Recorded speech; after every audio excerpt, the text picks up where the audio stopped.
एक बार एक भिखारी अपने जीवन से परेशान हो चुका था, क्योंकि उसे अपने जीवन को चलाने के लिए भीख मांगना पड़ता था। उसे हर एक चीज़ के लिए भीख मांगना पड़ता था। इसी बात को लेकर वह दुखी रहता और दिन भर यही सोचता कि उसके जीवन में बदलाव कैसे आएगा। यह सोचकर वह निराश हो जाता। वह हर दिन देखता कि बहुत सारे लोग निराश होकर आंखों में आंसू लिए लोग और विभिन्न चिंताओं से परेशान लोग गौतम बुद्ध की तरफ जाते और वापस लौटते समय वे लोग बहुत ही खुश होते थे। वह भिखारी यह नहीं समझ पा रहा था कि गौतम बुद्ध उनके साथ ऐसा क्या करते थे कि वे बहुत खुश हो जाते थे।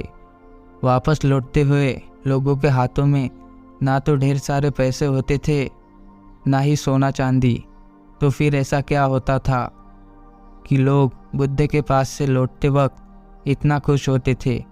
यह सब सोचकर वह भिखारी भी निर्णय लिया कि वह भी महात्मा बुद्ध के पास जाएगा और देखेगा कि ऐसा वहाँ क्या हो रहा है कि दुखी लोग उनके पास जाकर खुश हो जाते हैं। वह बुद्ध से मिलने के लिए उनके पास चल पड़ा। जहाँ बुद्ध मौजूद थे वहाँ बहुत लंबी कतार लगी हुई थी, तो वह भिखारी भी कतार में लग गया। कतार में लगकर वह अपनी बारी का इंतज़ार करने लगा। देखते ही देखते उसकी बारी आई और उसने बुद्ध से कहा, बुद्ध, मैं बहुत गरीब हूँ, मेरे पास कुछ भी नहीं है।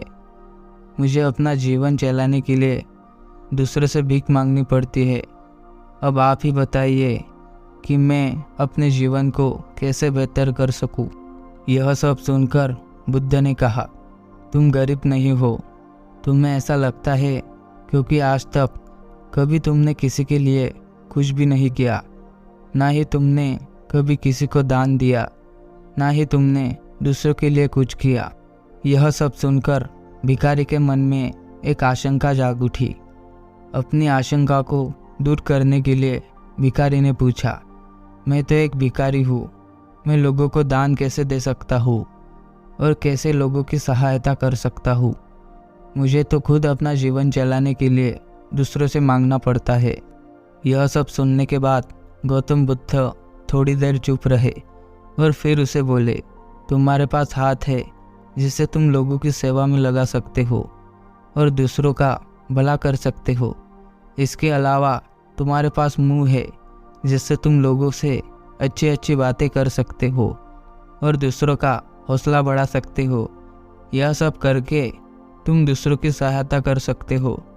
ज़रूरी नहीं कि दान सिर्फ पैसों से किया जाए। हम चाहे तो शिक्षा का भी दान कर सकते हैं, चाहे तो अन्न का भी दान कर सकते हैं। ऊपर वाले ने किसी को पूर्णतः अच्छा शरीर दिया है तो वह गरीब नहीं है, वह बस दिमाग से गरीब है। उसे इस विचार से हटकर दूसरों की सेवा में लगाना चाहिए। बुद्ध की यह सब बातें सुन लेने के बाद वह भिखारी बहुत ही ज़्यादा खुश हो गया और उसका मन अब संतुष्ट था। हम सब इस बात की चिंता में समय बर्बाद करते हैं कि हम गरीब हैं, लेकिन यह सत्य नहीं है।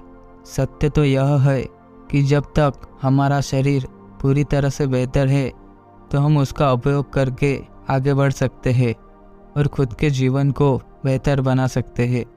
अगर कोई व्यक्ति सिर्फ अपनी गरीबी पर ध्यान दे और उसे बदलने की कोशिश ना करे तो वह मूर्ख है।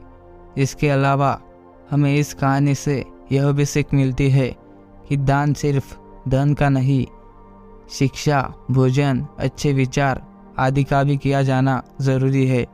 अगर आपके पास धन नहीं है तो आप शिक्षा का दान कर सकते हैं या फिर आप दूसरों के लिए अच्छे विचार का भी दान कर सकते हैं। इससे समाज बेहतर होता है।